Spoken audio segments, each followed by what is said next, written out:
we're gonna have to click on here, rectangle, click on rectangle, make sure you don't have a stroke. So I'm gonna click on here, I'm gonna select none here, okay. And then here for fill, I'm gonna select solid and then okay. And I'm just gonna drag like this so we have a rectangle. Center this, so we're gonna go to window here, and then here we're gonna have a line, and then here we're just gonna center this. Then we're gonna have to click on here, then from here we're gonna have to go to effects.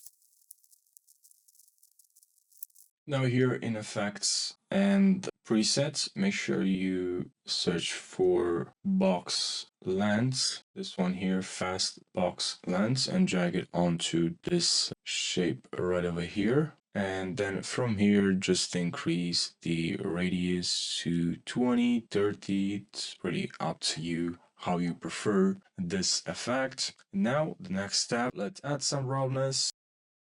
Now to make this more visible, let's press Command plus D, and then now we're gonna have here this white, and press D now for opacity and just decrease the opacity so this is more visible, the shape. Now here let's enter time, that's gonna be kind of fast. We can see the animation, and then another thing that you can do here is why not increase the opacity, So yeah, now you can add your text, and that's pretty much it. But yeah, you can make this, add more effects, but I just want to show you how to create something simple. So thanks for watching and subscribe for more.